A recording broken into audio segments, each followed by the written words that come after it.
Hey there! In this video I'm going to show you how to import a photograph into Inkscape um, and then do a drawing on top of the photo. So first I'll go up to File and Import. I already have the photograph ready and waiting. As you can see, it is a little too big. So what I am going to do, I can resize it by holding the Control key and clicking and dragging it. I could do that.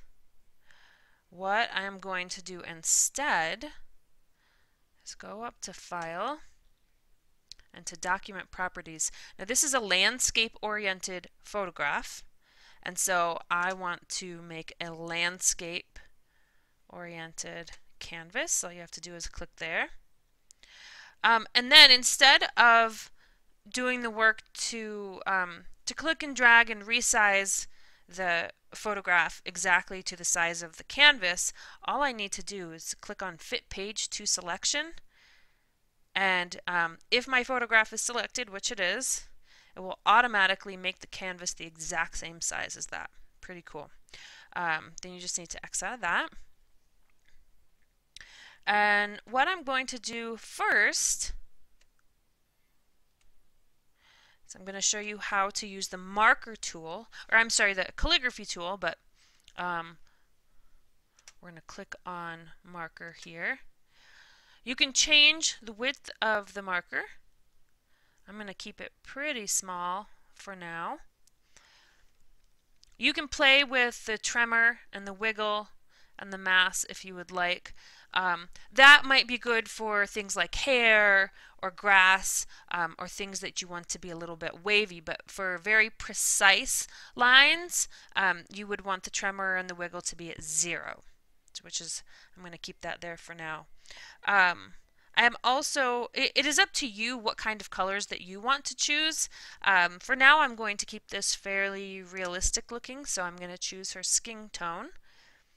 And first I'm going to start with the highlights, which would be the lighter part of her skin.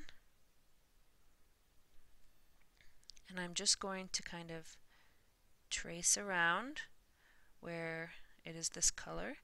I'm going to fill it in. Okay. Still using this color, I'm going to go to other parts of her face that have that very light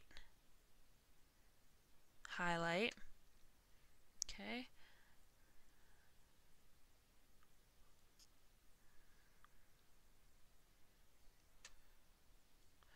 Maybe a little bit over here. Okay. Next I'm going to go a little bit darker. So let's see. Maybe I'll choose that one. Now,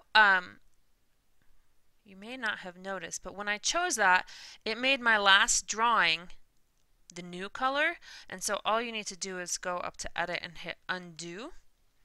Okay, and then I'm going to go to slightly darker parts of her skin, like maybe right there.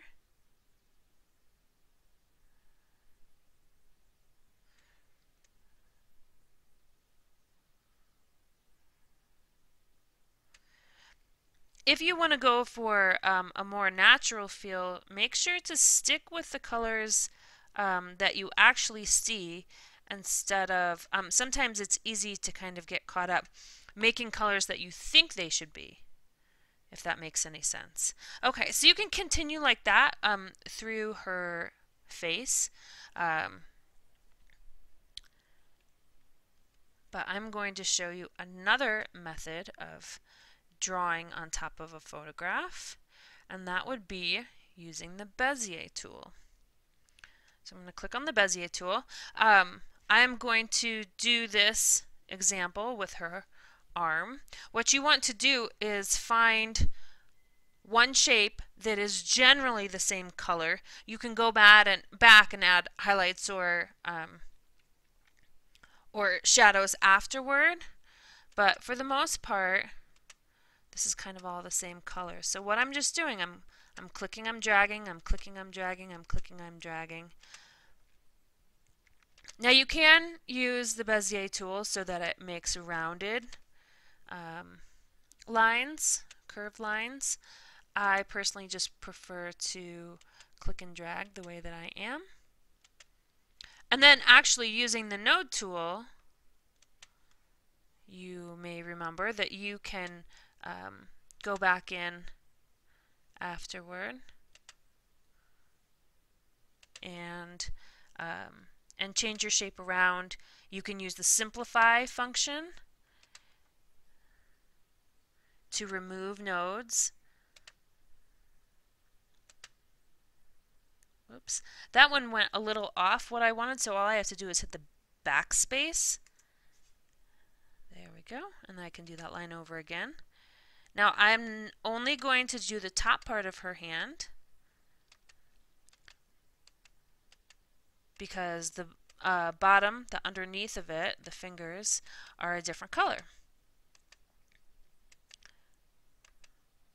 And right now I just want the lightest part of her skin because I'm going to make it all one color. And then like I said, if you wanted to, like, well,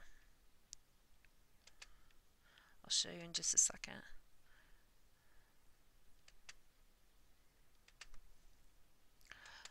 Okay, so this line that I'm making,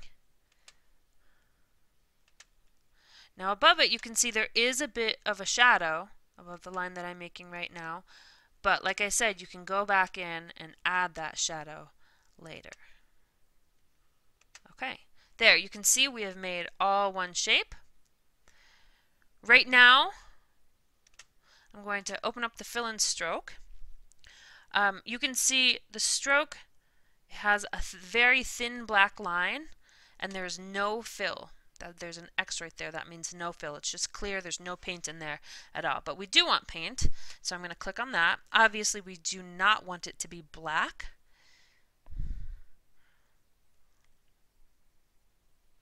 I'm going to change it more of a skin tone, and we want to get rid of that black outline.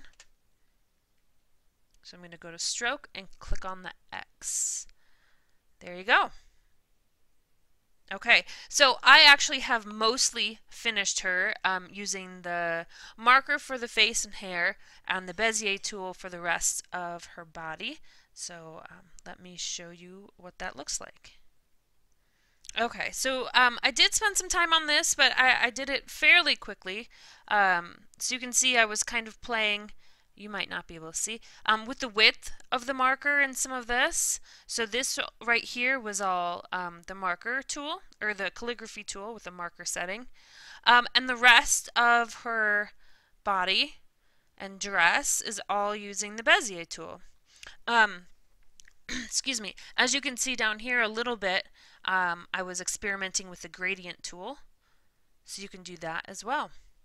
Alright, make sure to let me know if you have any questions about this, but have fun with this.